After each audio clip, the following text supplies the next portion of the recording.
A few things have changed on modern cruise ships. Not big things, not scary things.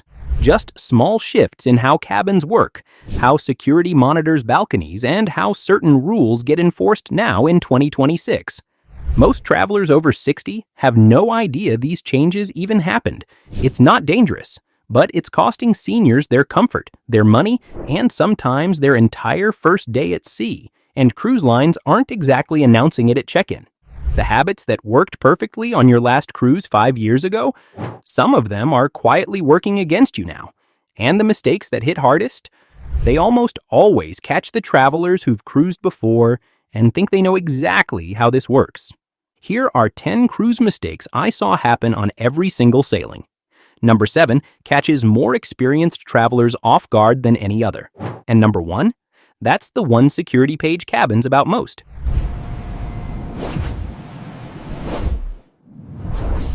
Number 10, the minibar trap. Here's something cruise lines count on you not knowing.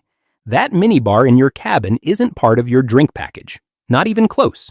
A drink that costs $3 at the poolside bar costs $7.50 or more from that minibar. Even if you paid for unlimited drinks, the package covers bars and restaurants. It does not cover in-cabin stock. And cruise lines don't make that distinction obvious anywhere in your welcome materials. For seniors traveling on fixed budgets, this one stings fast. You're tired from a long excursion day. You reach for something cold without thinking twice. By the end of a 7-night sailing, those small grabs quietly become a $100 surprise on your final bill. Picture this. You're 3 nights into a Caribbean cruise. You and your wife have been careful with spending all week. Then she reaches for sparkling water at midnight because the cabin feels warm. 2 bottles per night for 4 nights, $40, for water you thought was complimentary. Your defense. Ask your cabin steward on embarkation day to empty the minibar completely. Keep a refillable bottle from the ship's beverage station in your cabin fridge. If you want snacks or drinks in the room, grab extras from the buffet or buy them at port. The minibar is the most visible charge trap on the ship. The next one is completely invisible until your final bill prints. Number 9, cabin damage charges from adhesive decorations. This one genuinely surprises people. Cruise ship cabin walls aren't like hotel walls.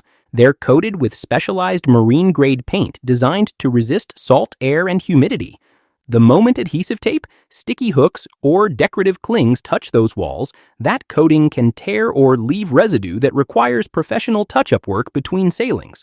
Marks from adhesive tape, $75 or more. Unauthorized hooks, around $150. Serious surface damage, up to $1,000. Every cabin is photographed digitally before and after each sailing. There is no dispute process. The charge posts automatically. Dorothy, 72, a retired teacher from Nashville, decorated her cabin door with a magnetic wreath and adhesive name tags for a family reunion cruise. The wreath was fine. The name tags were not. Her final bill included a $225 surface restoration charge she didn't discover until she got home and checked her credit card statement. Your defense. Use magnets only. Most cabin doors and walls are metal underneath the paint. Keep all decorations on flat surfaces like desks, nightstands, and shelves. Before hanging anything you're unsure about, ask your steward, "Can I confirm this surface is magnet safe?" That question takes 10 seconds. The restoration charge takes weeks to dispute, and you'll lose. Number 8, smoking or vaping on your balcony. Here's what cruise lines will not explain gently. Modern ships carry smoke and heat detection systems far more sensitive than anything in a standard hotel. They monitor balconies. They monitor cabin air circulation.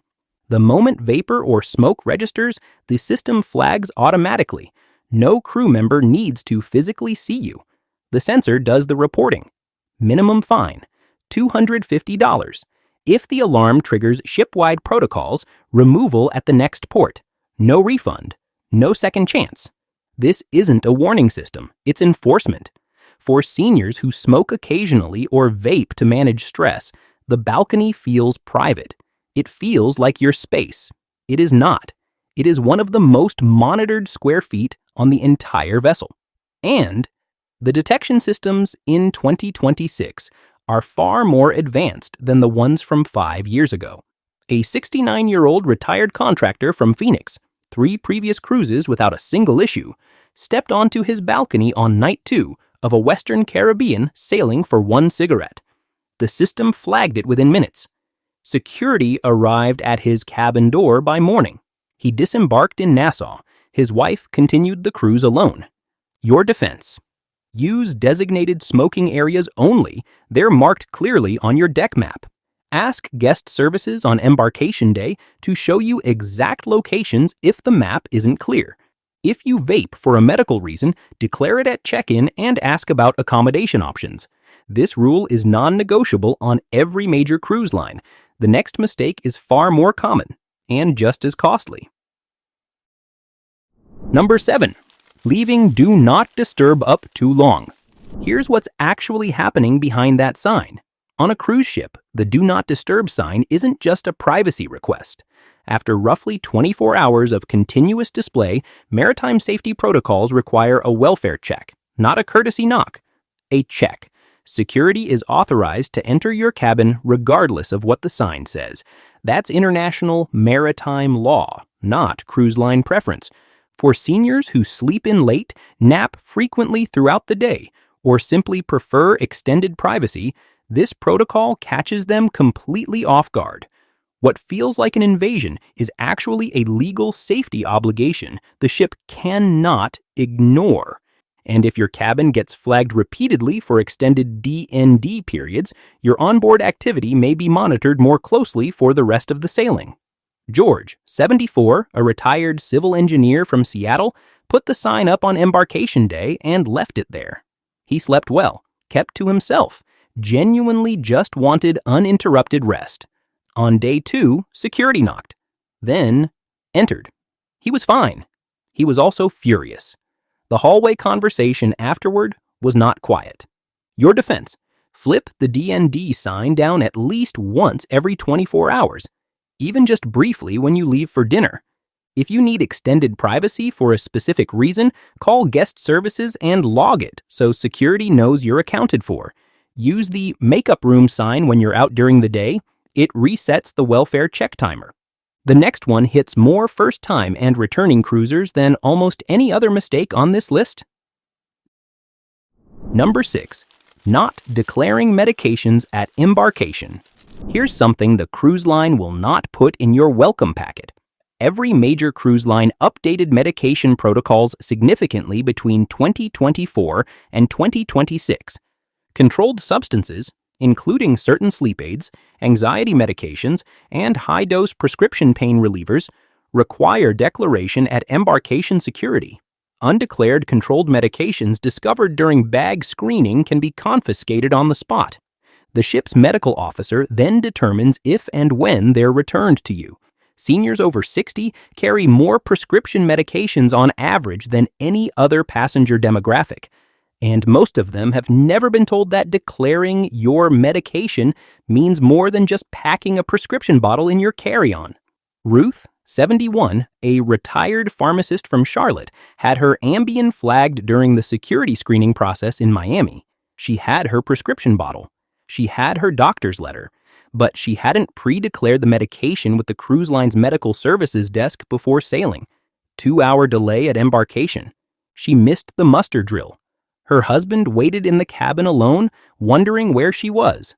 Now, have you ever boarded a cruise and discovered a rule nobody mentioned until it was too late?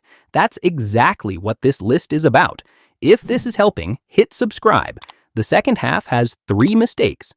I saw catch experienced cruisers the most, and number 1 still surprises people every time I bring it up. Number 5. Trusting the cabin safe completely. This one passenger pushes back on hard until it happens to them. Cabin safes are convenience devices, not bank vaults. Many operate on simple 4-digit or 6-digit codes with manufacturer override access available to authorized crew. Some aren't physically bolted through the wall structure, and the biggest risk isn't theft. It's putting every valuable in one single location. One compromised safe means everything disappears at once. Helen, a 68-year-old retired accountant from Austin, lost $2,400 from her cabin safe on a Mediterranean cruise. Cash, jewelry, and a backup credit card. She'd used her wedding anniversary as the safe code. The safe was functional when she checked. The code was just predictable. Your defense. Change the default code immediately upon boarding. Use a random 6-digit number with no personal meaning. Split your valuables, passport in the safe, emergency cash in a separate hidden spot in your luggage. Use the ship's main safe at guest services for high-value jewelry or large amounts of cash. Test the safe before you load it. Lock it, walk away, come back, and make sure it opens reliably. Here's where most seniors boarding in 2026 get caught completely unprepared. Number 4. Mobility device registration. Here's something guest services will not remind you about at the pier. Cruise lines require advance registration of mobility scooters, powered wheelchairs, and large assistive devices before you arrive at embarkation. Not the day you board. Before. Registration triggers a cabin assignment review process that confirms your assigned cabin door width, bathroom layout, elevator proximity, and deck accessibility are compatible with your specific device. Without pre-registration, you may be assigned a cabin your mobility device physically cannot enter. And the fix on embarkation day? You pay the difference to upgrade to an accessible cabin at current market rates. A 73-year-old retired postal worker from Detroit arrived at Port Everglades with his wife's mobility scooter undeclared. Their inside cabin door measured 22 inches wide. The scooter was 24 inches. Guest services moved them to a guaranteed accessible cabin.